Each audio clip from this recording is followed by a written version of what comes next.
Hello and Namaste. Welcome to my YouTube channel Learning and Sharing with Suraj को अर्को एपिसोडमा यहाँलाई हार्दिक स्वागत गर्न चाहन्छु। म सुरज विश्वकर्मा।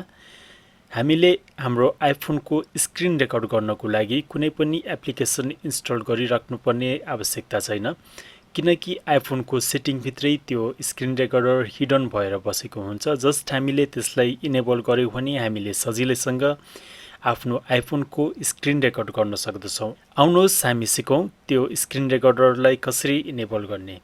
त्यसको लागि हामी सुरुमा सेटिङमा जाउँ र सेटिङमा गइसकेपछि हामी कन्ट्रोल सेन्टरमा जाउँ र कन्ट्रोल सेन्टरमा यहाँ देख्न सक्नुहुन्छ कस्टमाइज कन्ट्रोल, यसमा टच गर्नु र यसमा टच गरिसकेपछि यहाँ इन्क्लुड भएको यो माइनस साइन अगाडि भएको यो टुल्सहरू इन्क्लुड भएको छ र यदि हजुरले कुनै अरु टुल्सहरू सर्टकटमा प्लस गर्न चाहनुहुन्छ भने यहाँ दिएको लिस्टबाट प्लस गर्न सक्नुहुन्छ।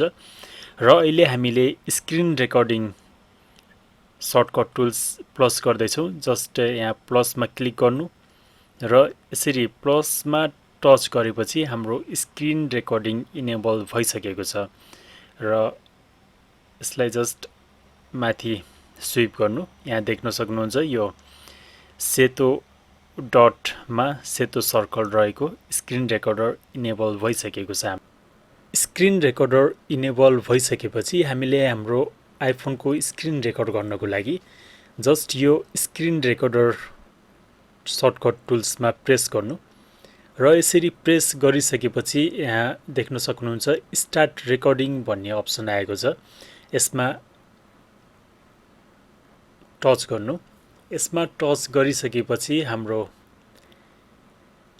स्क्रिन रेकर्ड हुन सुरु भइसकेको छ र यहाँ यदि हामीले अडियो सहितको स्क्रिन रेकर्ड गर्न चाह्यौँ भने यहाँ तल देख्न सक्नुहुन्छ अहिले हाम्रो माइक्रोफोन अफ भएर बसेको छ र यदि यहाँ प्रेस गर्नुभयो भने यो माइक्रोफोन अन भएको छ अहिले र यसरी हामीले हाम्रो स्क्रिनलाई सजिलैसँग रेकर्ड गर्न सक्दछौँ।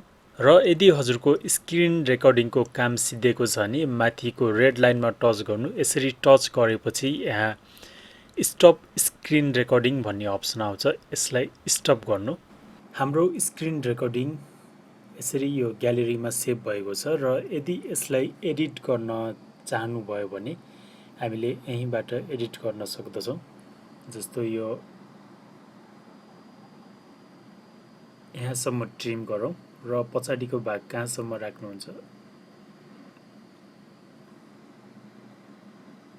यसरी हामीले ट्रिम गरेर सेभ एज न्यू क्लिप गर्नुभयो भने